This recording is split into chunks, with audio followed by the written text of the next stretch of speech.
कारोबार से करते हैं, वो मोहब्बत करना भी शिर्क है। कुरान का दूसरा पारा उठाइए, वमिनन्नासि मन यत्तखिदु मिन दूनिल्लाहि अंदादन युहिब्बूनहुम कहुब्बिल्लाह वल्लज़ीना आमनू अशद्दु हुब्बन लिल्लाह। लोगों में कुछ ऐसे भी लोग होते हैं जितनी मोहब्बत अल्लाह से करनी चाहिए उतनी मोहब्बत वो दूसरों से करते हैं, जबकि ईमान वाले सबसे ज्यादा अगर किसी से मोहब्बत करते हैं तो अल्लाह से करते हैं। जो मकाम अल्लाह को देना है वो किसी और को आप नहीं दे सकते।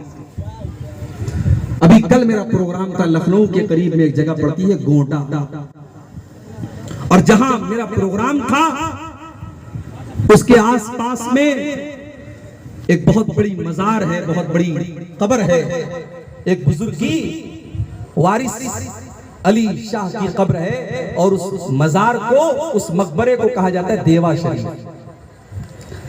हर साल देवा शरीफ की उस कब्र के ऊपर उर्स होता है, और 3-4 दिन बल्कि 1 हफ्ते तक उर्स होता है। और आप यकीन कीजिए वहां बाकायदा तवायफें आती हैं और नाचती और गाती हैं। उसी मजार के बगल में ये सारा मेला होता है। ये किसके नाम पर हो रहा है? इस्लाम के नाम पर होता है। ये मुसलमान कर रहा है, किसी कब्र पे जाकर के सर झुका रहा है, किसी बुजुर्ग के आगे जाकर के सर झुका रहा है, बे औलाद औलाद मांगने के लिए जा रहा है, बीमार शिफा के लिए जा रहा है।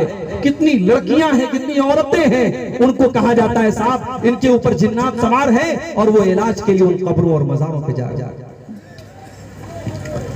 मौलाना अल्ताफ हुसैन हाली ने 100 साल पहले कहा था, करे गैर गर्भुत की पूजा तो काफिर, करे गैर गर्भुत की पूजा तो काफिर, कवाकिब में माने करिश्मा तो काफिर, झुके आग पर बहरे सजदा तो काफिर, जो ठहराए बेटा खुदा का तो काफिर, मगर मोमिनों पर कुशादा है राहें, परस्तिश करें शौक से जिसकी चाहें, नबी को जो चाहे खुदा कर दिखाएं, इमामों का रुतबा नबी से बढ़ाएं, मज़ारों पे जा जा के नजरें चढ़ाएं, शहीदों से जा जा के मांगे दुआएं, न तौहीद में कुछ फर्क इससे आवे, न इस्लाम बिगड़े न ईमान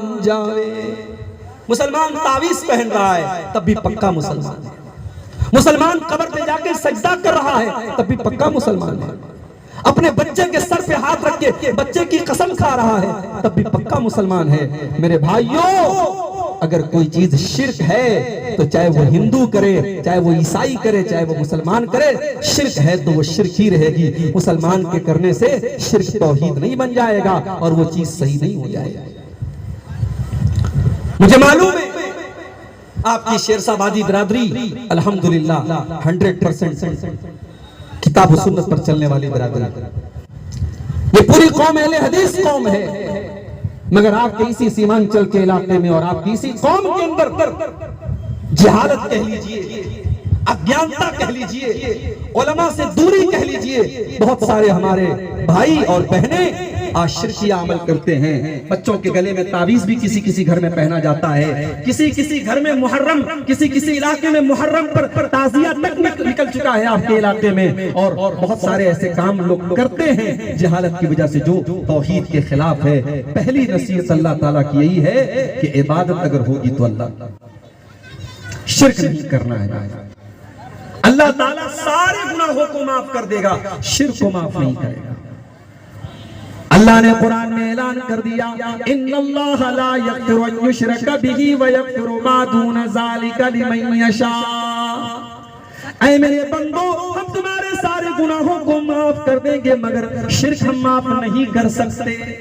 अच्छा, शिर्क क्यों माफ नहीं करेगा अल्लाह ताला? क्योंकि शिर्क बेवफाई है, शिर्क करने वाला अल्लाह के साथ गद्दारी करता है, बेवफाई करता है। पालने वाला अल्लाह है, पैदा करने वाला अल्लाह है, ऑक्सीजन देने वाला अल्लाह है, सांस चलाने वाला अल्लाह है, तेरे दिल की धड़कनों को चलाने वाला अल्लाह है, तुझे रोजी रोटी देने वाला अल्लाह है, तुझे खिलाने पिलाने वाला अल्लाह है। और तू किसी और से जाकर के अपनी बीड़ी बनाने की फरियाद कर रहा है, किसी और के आगे हाथ फैला रहा है। ये तो वही बात हो गई कि किसी की बीवी उसको छोड़ करके किसी और मर्द के साथ चली जाए तो दुनिया कहती है बड़ी बदचलन औरत है, अपने शौहर के साथ बेवफाई करती है। इसीलिए अल्लाह ने कुरान में जब ज़िना का जिक्र किया तो ज़ानी के साथ अल्लाह ने मुशरिक का जिक्र किया। अल्लाह ने फरमाया अज़्ज़ानी ला यनकिहु इल्ला ज़ानियतन, अज़्ज़ानी ला यनकिहु इल्ला ज़ानियतन औ मुशरिकतन। ज़िना करने वाला या तो ज़ानिया औरत से शादी करता है या मुशरिक औरत से शादी करता है। ये ज़ानी को और मुशरिक को अल्लाह ने साथ में क्यों जिक्र किया है? क्योंकि ज़िना करने वाला भी किसी न किसी के साथ बेवफाई करता है।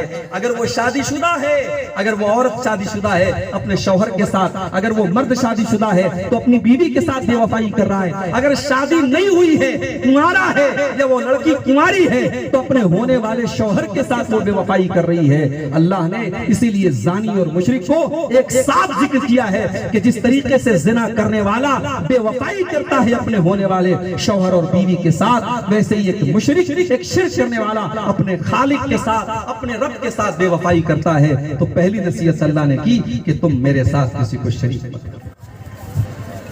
दूसरी नसीहत वबिल वालिदैन इहसाना, और ऐ मेरे बंदो तुम अपने माँ बाप के साथ, अपने माता पिता के साथ, अपने वालिदैन के साथ, अपने पेरेंट्स के साथ अच्छा सलूक करते रहना। देखो तौहीद के बाद अल्लाह ने फौरन माँ बाप का जिक्र किया, इसलिए कि दुनिया में जितने लोगों के हुकूक हमारे ऊपर है उनमें सबसे पहला नंबर हमारे माँ बाप का है।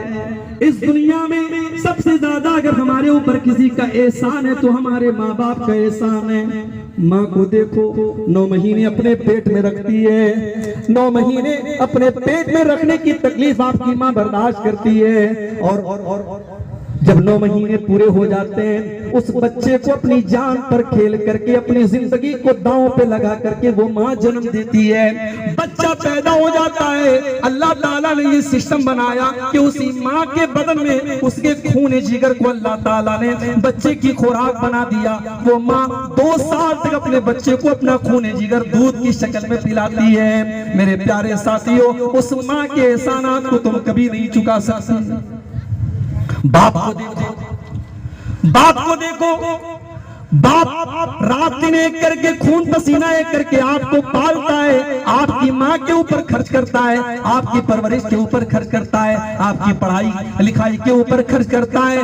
बाप अगर इस दुनिया से चला जाए तो बच्चा यतीम माना जाता है, बच्चे को दुनिया में कोई सहारा देने वाला नहीं होता है। बाप बहुत बड़ी छाया होती है, बाप अपने बच्चे के लिए बहुत बड़ा सहारा होता है। ये 2 हस्तियां हैं मेरे भाई जिनका एहसान कभी नहीं चुका सकते। अब्दुल्ला बिन उमर ने देखा एक आदमी खाने काबा का तवाफ कर रहा है, अपने कंधे पर अपनी बूढ़ी माँ को बिठा करके खाने काबा का तवाफ कर रहा है और बहुत खुश बना हुआ है। जब उसने तवाफ को कंप्लीट कर लिया, 7 चक्कर उसने खाने काबा के लगा लिए, अपनी माँ को कंधे पर बिठा करके उसने तवाफ करा लिया, उसने उमरा करा लिया, उसने हज कंप्लीट कर लिया। अब्दुल्ला बिन उमर के ऊपर नजर पड़ी, कहता है कि अब्दुल्ला बिन उमर, आज मैंने अपनी माँ का हक अदा कर दिया।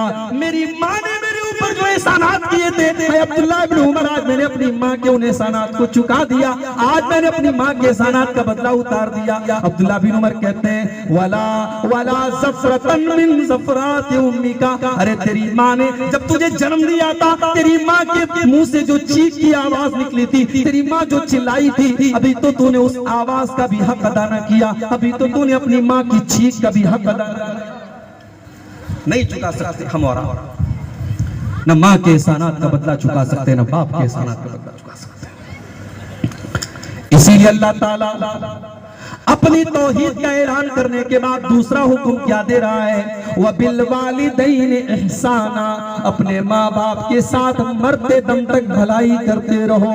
इम्मा यब्लुगन्ना इंदकल किबरा अहदुहुमा औ किलाहुमा फला तकुल लहुमा उफ़्फ़िन, अगर तुम्हारे वालिदैन में से कोई एक तुमको बुढ़ापे में मिल जाए या दोनों बुढ़ापे में मिल जाएं, अगर दोनों मिल गए तब तो अच्छी बात है, और एक अगर चला गया, माँ चली गई बाप बचा, बाप चला गया तो माँ बची, जब एक बचाए तो वो तो और ज्यादा तुम्हारी मदद का हकदार है, वो तो और ज्यादा तुम्हारे प्यार का हकदार है। वो अगर अकेला हो गया, कल तक बुढ़िया मौजूद थी, बूढ़े को कोई तकलीफ होती थी बुढ़िया से शेयर कर लेता था, बूढ़ी माँ को कोई तकलीफ होती थी अपने शौहर से शेयर कर लिया करती थी। आज शौहर का इंतकाल हो गया, वो बुढ़िया वो माँ आज अकेली हो गई, वो रात में किसी के साथ अपने दुख दर्द को बयान नहीं कर सकती। इसलिए अल्लाह ने पहले एक का जिक्र किया, फरमाया इम्मा यबलुगन्ना इंदकल किबर अहदुहुमा औ किलाहुमा, अगर किसी एक को तुम बुढ़ापे की हालत में पालो या दोनों को बुढ़ापे की हालत में पालो,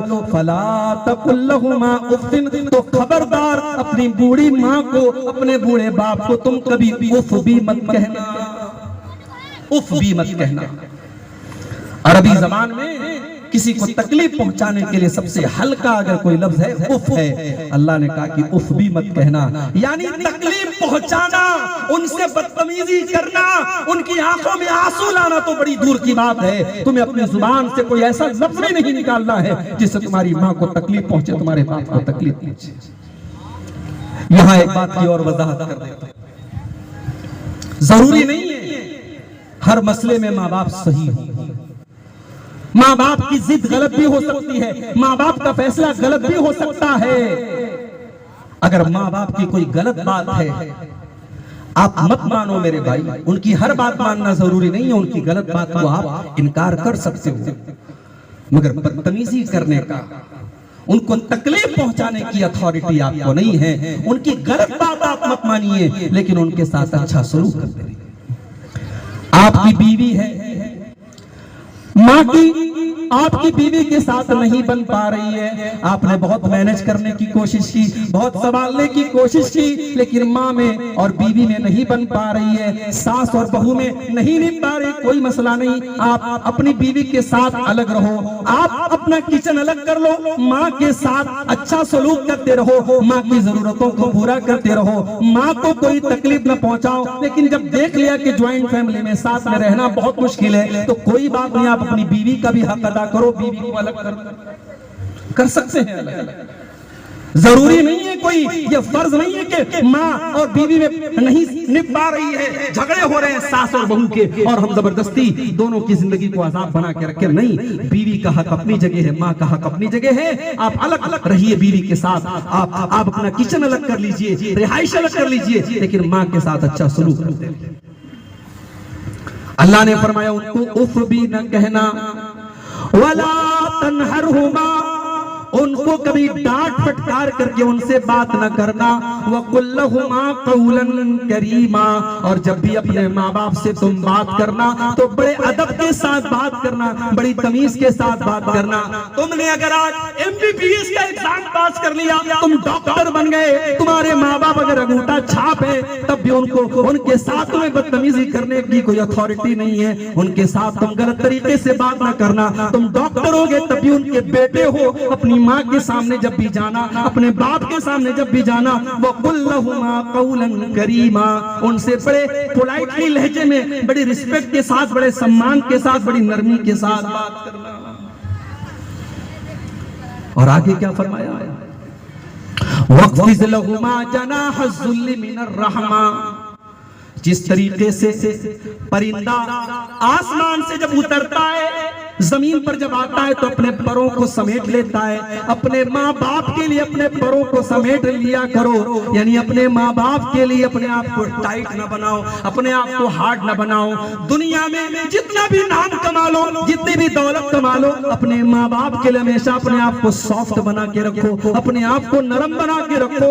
वक़ुर रब्बिरहमहुमा कमा रब्बयानी सगीरा, और ये दुआ किया करो कि ऐ मेरे परवरदिगार, मेरे माँ ने मेरे ऊपर जो एहसान किया, मेरे बाप ने जो एहसान किया, आय अल्लाह मैं उनको चुका नहीं सकता, आय अल्लाह मैं तेरे ऊपर छोड़ देता हूँ, तू रहम फरमा। आय अल्लाह जिस तरीके से मेरे माँ बाप ने मुझे पाला है।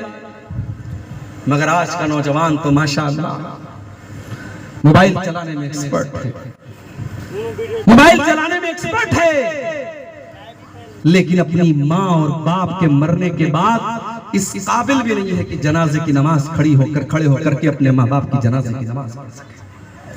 अरे ऐसी औलाद से तो बे औलाद बेहतर है।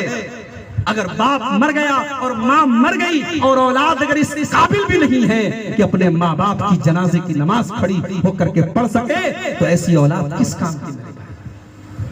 कम से कम इस लायक बनो कि कल माँ दुनिया से चली जाए, कल बाप दुनिया से चला जाए, तो खड़े होकर के जनाजे की नमाज में अपने बाप के लिए, अपनी माँ के लिए मग़फ़िरत की दुआ कर सके। और मेरे भाइयों, ये मदरसे, ये छोटे छोटे मदरसे हैं ना, इनको हकीकत, ये मदरसे बंद हो गए तो आपके बच्चों को जो छोटी छोटी जो दुआएं आती हैं, ये दुआएं भी कोई सिखाने वाला नहीं होगा। कम से कम इसी बहाने आपके बच्चे ठीक है मदरसे के बाद आगे की तालीम नहीं हासिल कर सके, स्कूल में चले गए, कॉलेज में चले गए, लेकिन अगर उनकी बुनियाद मजबूत है, उन्होंने प्राइमरी तक और उसके बाद तो 4 दर्जे अगर इन मदरसों में पढ़ा होगा आपके लड़कों ने, आपकी लड़कियों ने, आपकी बच्चियों ने, तो इंशाअल्लाह वो इस लायक तो रहेंगे कि जब जब जिंदगी में हाथ उठाएंगे तो अपने माँ बाप के लिए मग़फ़िरत की दुआ कर सकेंगे। और एक बात बोलूं, माँ बाप के लिए मग़फ़िरत की दुआ करना ये भी बड़े नसीब की बात है। सबको नसीब नहीं होता है ये। इब्राहीम अलैहिस्सलाम इतने बड़े नबी हैं, उनका बाप मुशरिक था, उनका बाप आज़र मुशरिक था, और इब्राहीम अलैहिस्सलाम अपने बाप से वादा करते हैं कि अब्बा जान, मैं आपके लिए अल्लाह से माफी मांगूंगा, मैं अल्लाह से मग़फ़िरत की दुआ करूंगा, लेकिन अल्लाह ने मना कर दिया। अल्लाह ने कहा नहीं, ऐ इब्राहीम, तुम्हारा बाप मुशरिक है और मुशरिक के लिए मग़फ़िरत की दुआ नहीं की जा सकती। इब्राहीम अलैहिस्सलाम चाह करके भी अपने बाप के लिए मग़फ़िरत की दुआ नहीं कर सके। हमारे प्यारे नबी, अल्लाह के आखिरी नबी, अपनी माँ के लिए मग़फ़िरत की दुआ करना चाहते थे। आपने अल्लाह से इजाजत मांगी, अल्लाह ने इजाजत नहीं दी। फिर आपने इजाजत मांगी, ऐ अल्लाह, मैं अपनी माँ की कब्र पर जाना चाहता हूँ। अल्लाह ने इजाजत दी, आप अपनी माँ की कब्र पे गए। 6 साल की उम्र में माँ को खोया था आपने, माँ का प्यार याद किया, माँ की ममता याद की, आपकी आंखें भर आई, आपकी आंखों से आंसू बहने लगे, लेकिन आप इतने मजबूर थे, आप अपनी माँ के लिए मग़फ़िरत की दुआ नहीं कर पाए। मेरे भाइयों, अगर आज अल्लाह ने हमारे माँ बाप को मुसलमान बनाया है, हमारे माँ बाप को तौहीद वाला बनाया है, हम बहुत बड़े खुशनसीब हैं। हम अपनी माँ के मरने के बाद, अपने बाप के मरने के बाद कम से कम अपने माँ बाप के लिए मग़फ़िरत की दुआ तो कर सकते हैं। अपने माँ बाप के लिए अल्लाह ताला से माफी तो मांग सकते हैं। अगर माँ मुशरिक हो या बाप मुशरिक हो तो उनके लिए मग़फ़िरत की दुआ करना भी जायज नहीं है। तो ये छोटी सी दुआ है, याद कर लो, रब्बिरहमहुमा कमा रब्बयानी सगीरा।